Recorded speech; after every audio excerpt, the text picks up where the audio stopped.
Dare great things for Christ.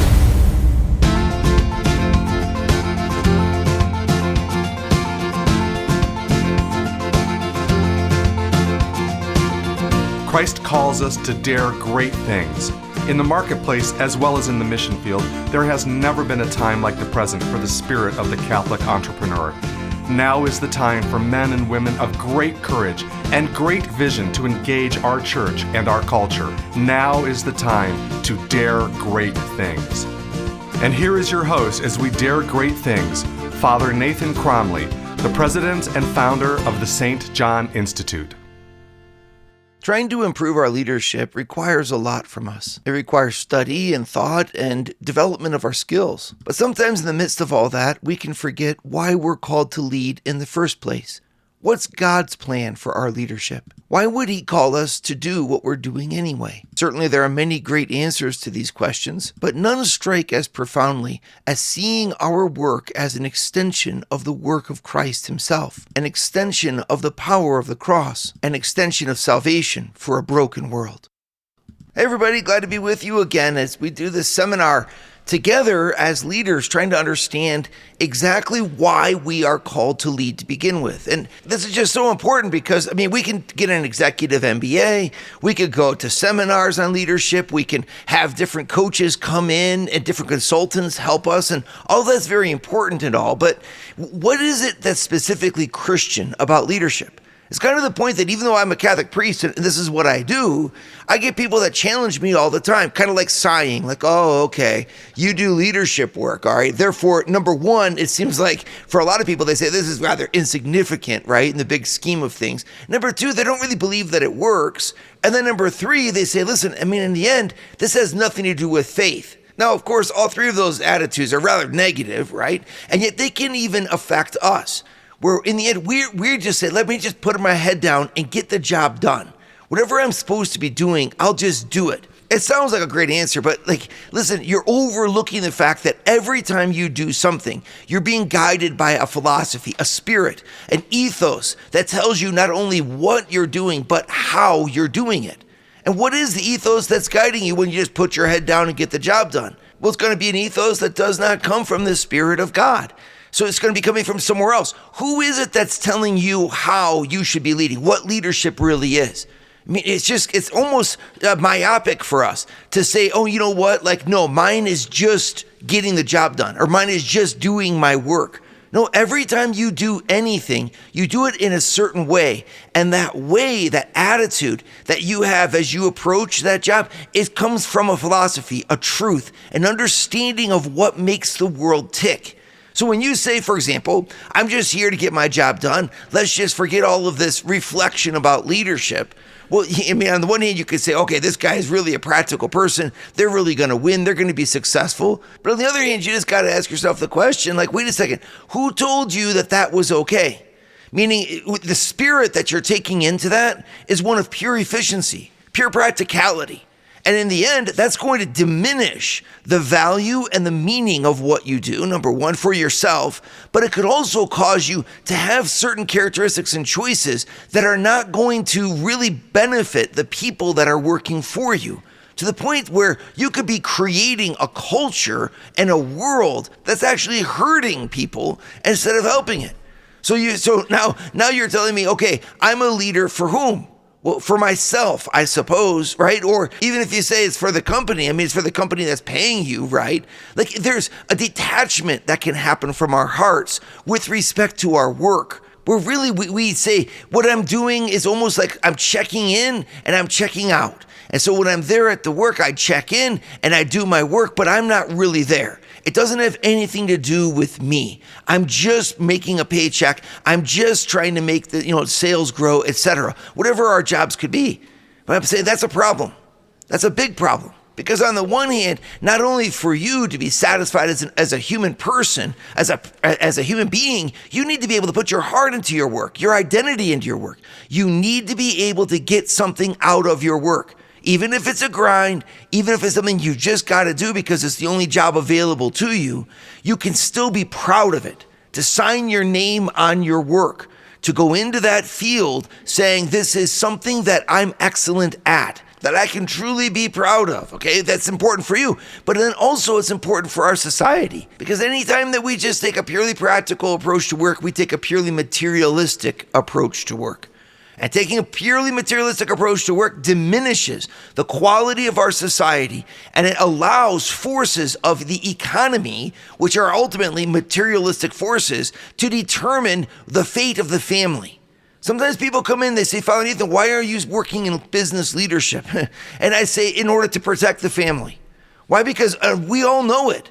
As the family, of course, is the center and the source of the culture, but it can be shaped, it can be limited, it can be conditioned by the economic forces that are upon it in ways that are so profound, from the ways that we send our kids to school and what they study in school, which are usually focused on engineering, right? And creating leaders for industry. It's not focused on philosophy, that's for sure. We don't send our kids to school, unfortunately. In the average American school, they're not studying philosophy, the meaning of life. No, they're studying mathematics and science. For what? For industry. Well, that means the economy is shaping our school system. If you had a different end goal of the economy, you'd also have a different end goal of education. Well, that's in fact impacting the family or the decisions that we make to which schools our kids will go. They have to go to college. Why? Well, because you have to get a good job. You see, exactly. So the economy shapes our family life in many, many ways. And so since the church is number one role is the defense of the family and to make the family sanctified, it's very important for us to understand and to work for the way to bring our family values into our workspace, right? And our family values, they're rooted in our faith, right? And if they're not rooted in our faith, they're rooted in some sort of philosophy other than faith. So when I compare them, I simply say, well, what's your philosophy for work? I mean, my philosophy of work is that I've been sent into this job and into this world in the name of Almighty God in order to bring healing, to bring peace, to bring grace. I'm here as a leader, as a service to you, to bring you into a better place in your life. Well, what's your philosophy? Compare that to someone. What is it going to be? It's interesting to listen to them. I'll guarantee this, when you compare the Christian vision for work to any other vision, you're going to notice that the Christian vision is rooted in what is profoundly spiritual, okay? It's rooted in spirit. It is the most spiritual of things.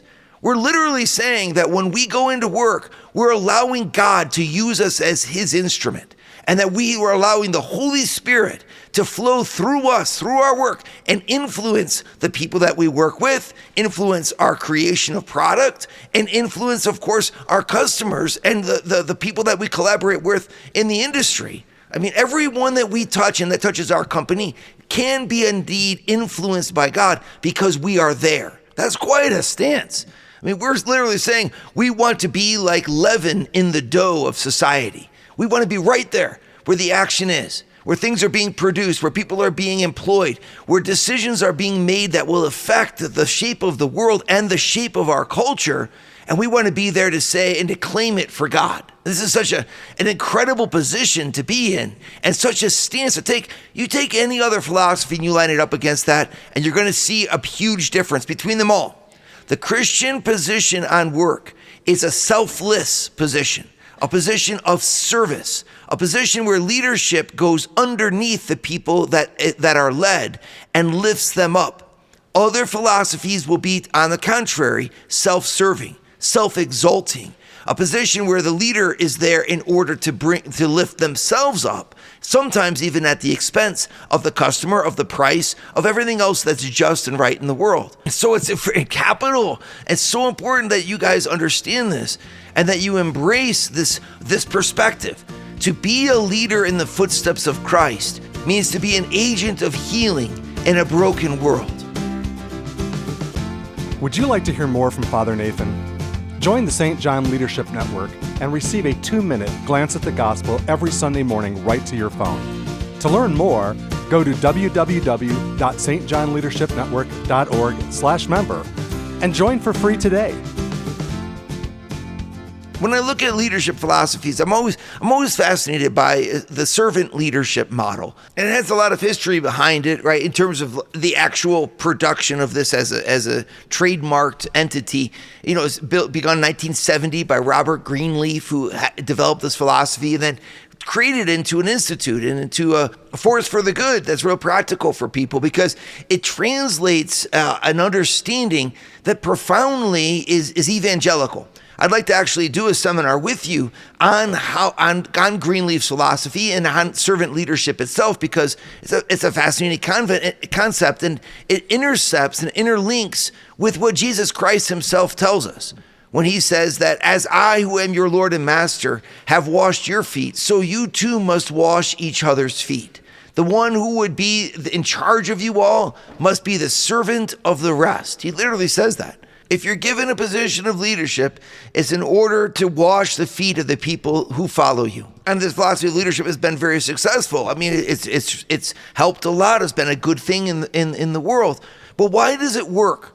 What is the problem that this philosophy is addressing? It's going to be the same problem that the gospel itself is addressing. That our world is not the way that it should be. That our world is in need. Okay, so the idea that we are self-sufficient entities and that everything that we do just turns out golden, right, is not true. Empirically and experientially, we see that this isn't the case. That in fact, every day that we go into work to face problems. I like to think of it this way, that the problems are actually a leader's playing field. Like, where do I exert my leadership? Why do I need to have a leader to begin with? You know, why do we have to have a president? Why do we have to have a CEO? Why do we have to have a manager? Why do I, as an entrepreneur, why do I have to be at the head of my company? Right? And the answer is because we are agents of change, and we're dealing with situations that could be better. Right? So when I say it's a broken world, it's because in many situations, it's not just a matter of improvement, it's a matter of fixing things that really should be otherwise. I mean, from the time you come in to the office, from the time you get to wherever we are going to fix things that are broken. Right? So profoundly, we can look at these at all kinds of different levels and describe all the different ways things can be fixed, right? So you have your healthcare, your healing industries, fixing the mind, fixing relationships, right? And then fixing the body. Then you've got, of course, like things like when you're working in construction work and you're fixing broken pipes and fixing electrical lines. And I mean, we can go through all those different categories of business and enterprise and look at them as fixing things. But I want to try to get to the root of it. Meaning, that's one thing to say that business leadership or leadership in general is there as a service to humanity, right, to make the world better. That's already a good step. I want to take it even a step further with you and say, what's the problem that God sees, right? Because, of course, all those problems God sees. Every problem is important, and that's why we're here, and our industries are important. But there's something even greater at work. There's a deeper purpose to why God's got you involved and me involved, and why we are called where we are to exert his influence. What does his influence do? Well, his influence, of course, heals. Heals what? It heals 3 wounds in us that the Bible teaches us. 3 effects that come into our lives because of sin. We read it right in the Bible. Okay, it says in 1 John chapter 2, do not love the world or the things in the world. If anyone loves the world, the love of the Father is not in him. For all that is in the world, the desires of the flesh and the desires of the eyes and the pride of life is not from the Father, but is from the world. Now, of course, you got to understand this. Whenever he says the world, he doesn't mean it like most of us mean it today. It's literally a theological term that refers to the state of society, the state of ourselves, the state of any human person outside of God, and the state of a culture without God's grace. So the world, as spoken of here in the Bible, is the state of affairs, right, in our human endeavors, in our human relationships, when we are not living according to God's grace. And it's profound because it's showing that if you're not living according to God, the commands of God's grace and the beautiful power of God's grace in you, you are living according to something. You're living according to whatever is fashionable or accepted according to the human standards of living of those who are around you. And so the Bible refers to that as the world. Well, 1 John 2 literally says that in the world, what's dominating that worldview? 3 words. First, the desire of the flesh. Second, the desire of the eyes. And then thirdly, the pride of life. Well, our church's history has developed this and tried to understand this. We call it the threefold concupiscence. And it's really profound because it's true. It's like you can experience this, right? That when we don't live according to the Spirit of God, 3 things are going to dominate our experience and lead us instead. Number 1, the desires of the flesh. Well, that's kind of obvious, everything that can entail, right? The disordinate passions for things that are easy. Things that are easy and things that are pleasant and things that are for us, that we can indulge ourselves in. The desires of the flesh, think of the wages of alcoholism and how much devastation that has brought to so many people's lives, or drug addiction, okay, or all kinds of different types of addictions in our lives, even shopping, which can become really an expression of greed and avarice in so many different forms. We just can't say no to buying the next things for ourselves. And you say, why? You end up having to sell off all of the clothes that are in your closet because you can't possibly even wear them just to buy more. Right? That's an example, right? The desires of the flesh are things that are gratifying, that are pleasant, that are easy.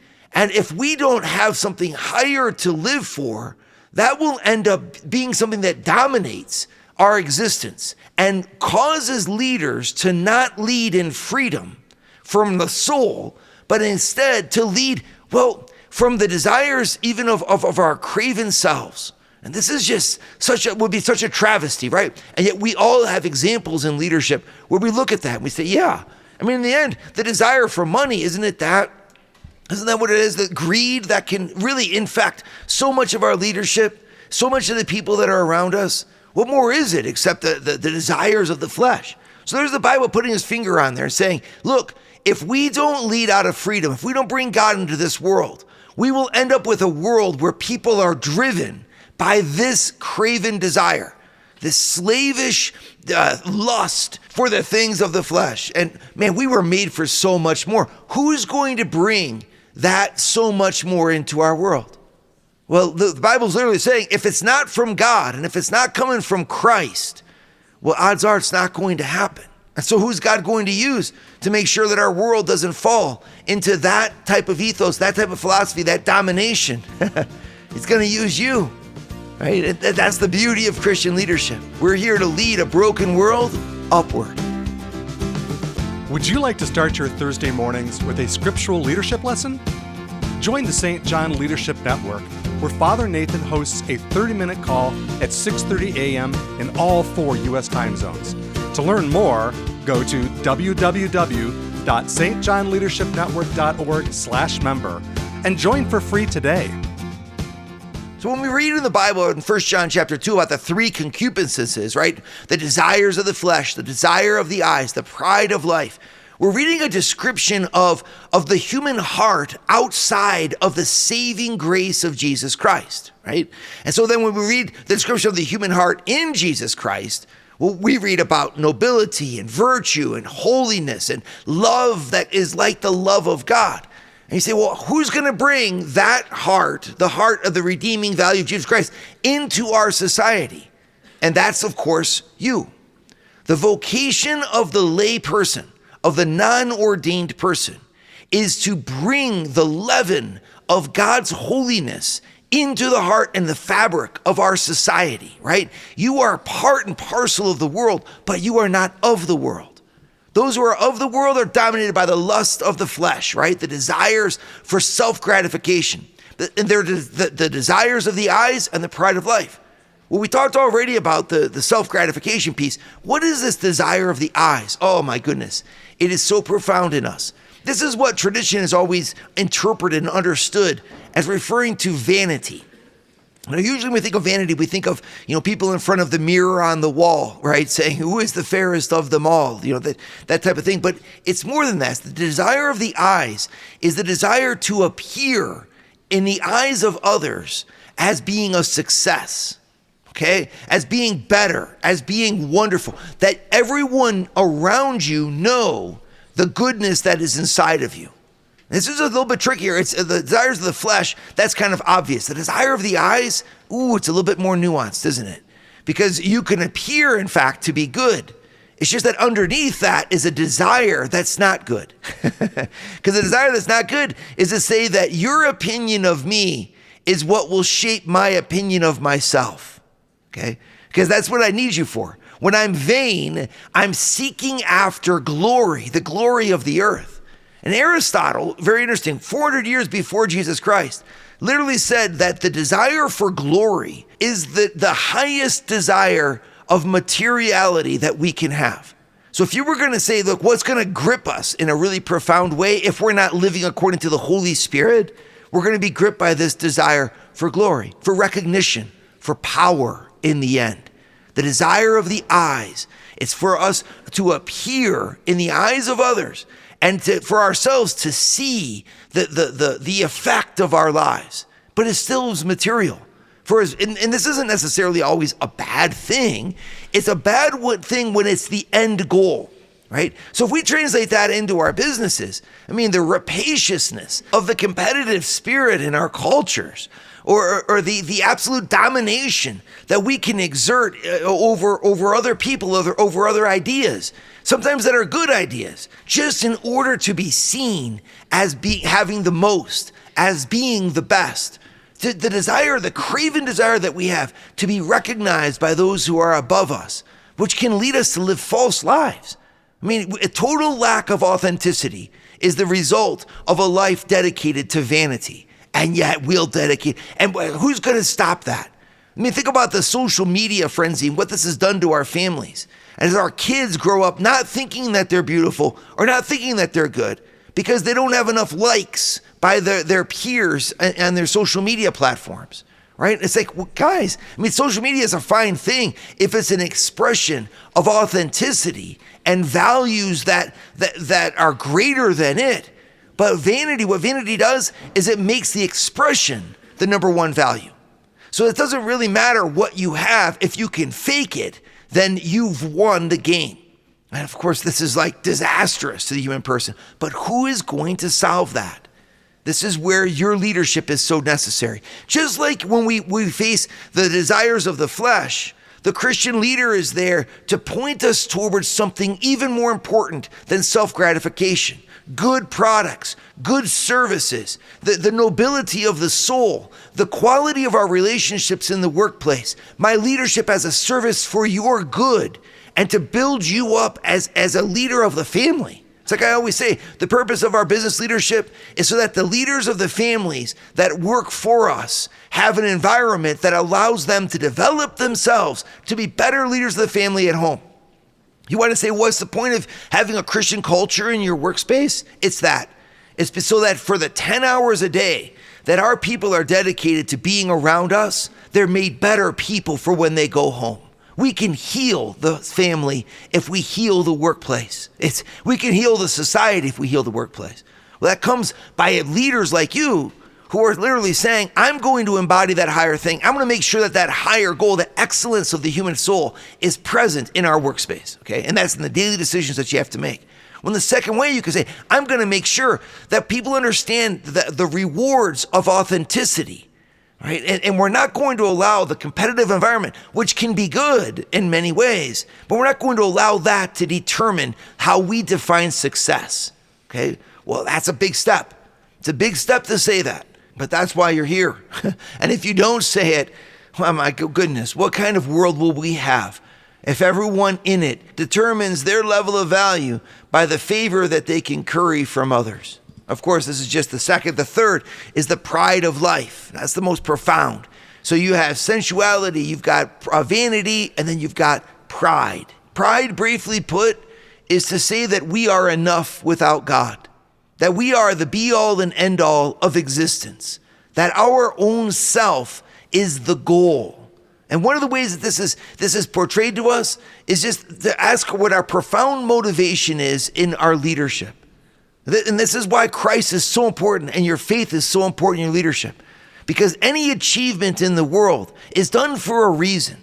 Is it done in order to make others better as a service, or is it done to exalt ourselves?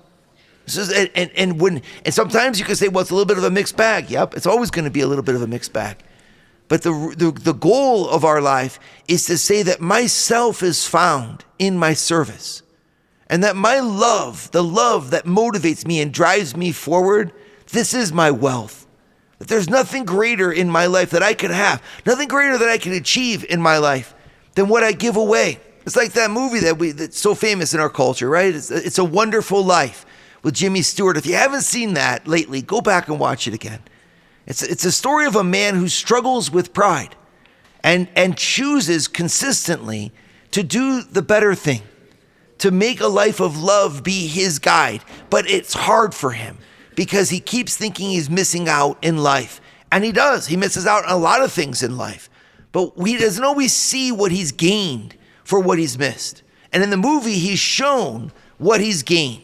An angel comes and then shows him the world, what it would look like if he hadn't lived that way. And of course, it's a terrible scene of selfishness and greed and domination. But because he was there and because he lived that way and he fought against his pride and he served other people and he let love really be his guide, well, the movie ends with this wonderful scene where all of the people that he has helped over his life comes back and help him at his moment of need. And there's a line that finishes the movie, "No man is poor who has true friends." I just love that film because it speaks to us about what we're all about and why we are called to lead in the footsteps of Christ.